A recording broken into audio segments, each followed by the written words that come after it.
Welcome to Better Than Boobie. I'm your host, Michael Kornbluth, and this is my co-host, Chef Samuels, aka Chosen Curls, who's bound to woo. And this is episode 4. And today we're going to be reviewing our dish that Doodle Dad over here made last night to break the Yom Kippur fast. And we are calling this dish, dun dun dun, the Lox Schwartz Scramble. Can I get a holla for Mel Brooks inspired hilarity? Holla! So what is the Lox Schwartz Scramble? Very simple. Lox salmon, which is from the belly, considered a primo shishi bitch delicacy. That apparently at the Daily Show, all the writers used to gobble up like they were nerds in junior high. And the show was not anti-nerds, the candy. So, and I mean, like most of Judd Apatow's films, I'm not going to call them hilarious, but they have their moments. So, this dish is so easy to make, and you'll never feel compelled to like run off to like Lena Dunham country to pay like $18, for a Lox scramble ever again. And so, and especially like deal with, hostility from, a bunch of like AOC followers that look at your children and start licking their lips thinking, what should I order on the menu today? I got this Lox scramble, but that kid's cheeks are looking pretty scrumptious, and we're gonna run out of food eventually. And Greta follows me now on Instagram, so can maybe I could make a proposition? The is it like a la carte like cannibalism like option on this menu today? So much for not being political. There was an actual speech recently where it was like a forum, and this one crazy person was talking about eating children or eating babies to like save the environment and global warming and the normal hysteria. So anyway, and he is very scrumptious. Because what do I play this guy? I like to do harmonica ribs. Coming right up. Harmonica ribs all mine. You can't say or sing.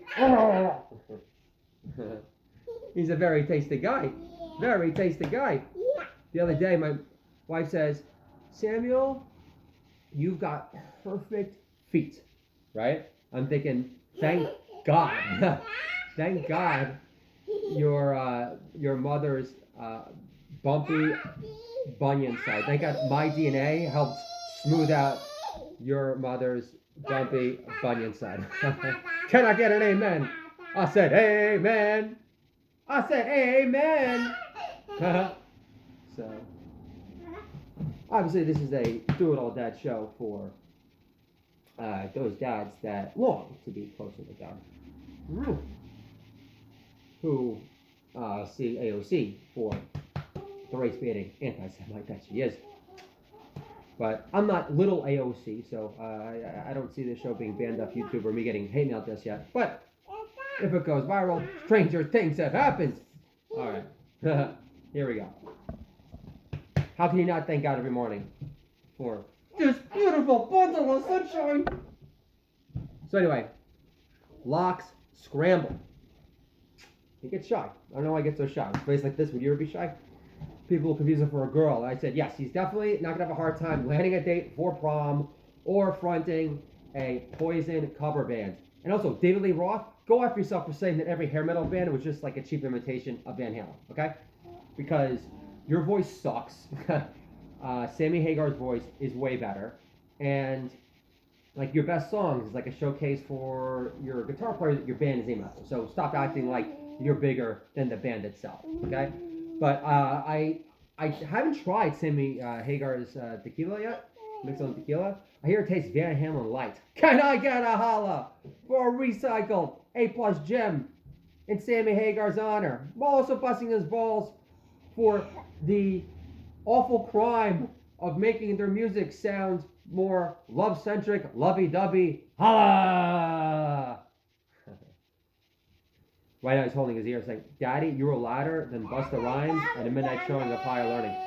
So, again, let's get back. I need to focus, all right? Focus. So, I have to ask you a question. Samuel, was, it's a long-winded question. I taken 5 minutes to get to the question. I told him specifically, I'd ask him questions so he wouldn't yell at me saying, turn it off, turn it off, turn it off. All right? But I got carried away. What's new? So, Samuel, my question for you is this. Was the Lox Schwartz Scramble better than Boobie? Was it better than Boobie? Was the Lox Schwartz Scramble better than Boobie? I can notch in the elbow. Was the Lox Schwartz Scramble better than Boobie? Was it better than Boobie? We'll play marbles, but you have to tell our audience first. Was the Lox Schwartz Scramble better than Boobie? Was it better than Boobie? Yes or no?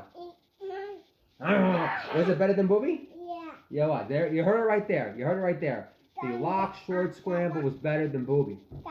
I'm at a toy store recently in Katona, and I'm like hot pitching the show. I got this kid some marbles because he's such a good boy. And he lets Daddy get such good work done. And he's such a big believer in Daddy. And so, and I started pitching this show, and then this woman, she goes, nothing's better than Boobie. And, I mean, was that an invitation? I'm obviously very pent up. Slut in a straight jacket. What's new? Same old song and dance, right? For any married man 9 years in. So, okay, again, this dish, why it was so awesome was because my daughter played a main role in making it. She's taking a cooking course right now, so it's helping me make the eggs on the griddle, double handle griddle, which I've hot pitched in this show before. And QVC, I'm still waiting for your response. Okay, you want me to tie this? Okay, buddy, I'm pitching. Okay, here we go. I can multitask. Look at this, QVC. I could tie my son's sweatpants, and I could also give you a glorious rehash of the Lox Schwartz Scramble, which is cream cheese, a little milk, pepper, salt, diced up lox, which you can get anywhere today. And I saute some green onions and obviously eggs, and you made in the shape. And what was so great about this dish, again, my daughter, you have to put the eggs in the griddle. She goes, Daddy, would you like them fluffy or crispy? And she already taught me this like alligator grip, which I'll use the pen, but it really helps because what I'm using now with the alligator grip, which my daughter learned in school, it's important that you put the thumb down like this and keep the wrist a little straight. You know what? I'm going to use my son as an alligator grip. Huh? Alligator grip. Alligator grip. Anyway. I'm not abusing my child. Those are shrieks of joy. So, the eggs, what I've noticed with the alligator grip, which is putting your thumb down on the fork and doing that motion, it yields greater eggage, which is great. And the eggs were amazing. And it's so easy to make. And again, it's something you can make with your kids, and they can be a part of it. And obviously, this would be a, delicacy, not something that you can have every day, according to former Mayor at Koch. Very fancy dish, but obviously to break the fast, I would say that it's totally worth it, right? Especially when you find out you got a piece published that day on the Good Man Project called "They're Not God," inspired by your spiritual warrior daughter Matilda. Something to check out on the Good Man Project. Top story there yesterday. And also, we did get a letter from Donald Trump. You want to get that? You want to get the letter up the fridge? Do you want to show our crowd, or should they just take our word for it? Okay. Well, we sent President Trump do it all. Dad does jokes, and he sent us a nice letter. Reference Melania, and they appreciate the generosity and the thoughtful gift, and he had some nice things to say. So we're feeling very good about ourselves today. We are feeling particularly extra loosey-goosey. Is this hate speech? I think this is extreme. Love supreme, love supreme, love supreme, love supreme. Yeah. Do any alt-right followers on Twitter. Quote, Love Supreme. Love Supreme. Love Supreme. Because John Coltrane was black. A black Hindu, by the way. So that's it, okay? And also, let's give a shout out to Mel Brooks. We watched Spaceballs yesterday. Obviously, Yom Kippur, it's a day of rest. You don't work.